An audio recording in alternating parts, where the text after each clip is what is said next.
From an early age on, I was told as a young black boy, if you see white people walking down the sidewalk, especially if it's a man, you step off to the side and drop your head until he passed by, because if you didn't, he might consider that to be disrespectful, and he might hit you, he might kick you, he might beat you.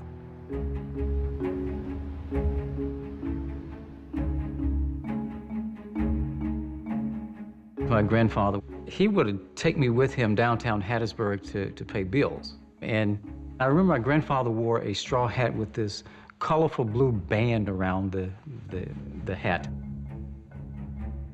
And as a white person approached us on the sidewalk or crosswalk, he would tip his hat in what I would call an extra show of deference. And by the time my grandfather and I reached back to his house, we had bowed so many times to white people. They taught young kids like myself how to play the role of that second-class citizen. There are a lot of phonies who will stand up and tell you that, oh, well, all are equal in the eyes of God. How silly can you get? Christ himself was the greatest teacher of segregation. Mississippi really stood like an island of resistance. There were only 6.7% of blacks were registered to vote prior to Freedom Summer, compared to 50, 60, or 70% in other southern states. Most of the rest of America didn't seem to care, and that's what Freedom Summer was about. If we bring white students and black students from all over the country, then everyone will pay attention to Mississippi. We'll bring America to Mississippi, because America is not paying attention to Mississippi. In the 50s and 60s, particularly in the old plantation agricultural areas of the state, African Americans made up at least half, and in some cases 70 or 80% of the population. And in some counties, of course, there was a realistic understanding that if black people voted, they probably would be electing black officials. A lot of white people thought that African Americans in the South would literally take over, and white people would have to move. They would have to get out of the state. I was born in Mississippi, and I'm the product of the society in which I was raised. And I have a vested interest in that society, and I, along with 1 million other white Mississippians, will do everything in our power to protect that vested interest.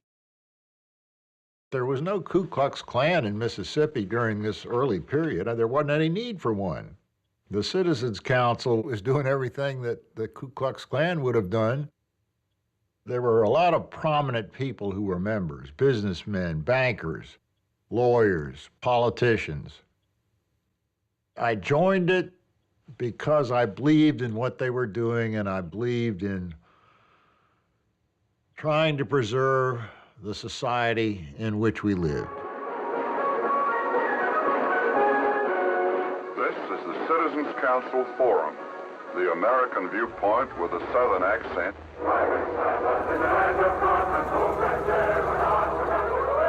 The Citizens Council was really running the state of Mississippi. It was part of the whole apparatus of a white supremacist society, that you had the local police, you had the registrar, you had everyone involved in the Citizens Council.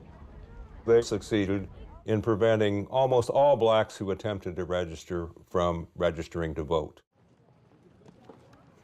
Political participation was something reserved for whites. And if blacks sought it, they could get hurt in lots of different ways, ranging from economic reprisals, loss of jobs, or if you had a business, restrictions or being placed on your business, or if you had a loan, your loan being called in.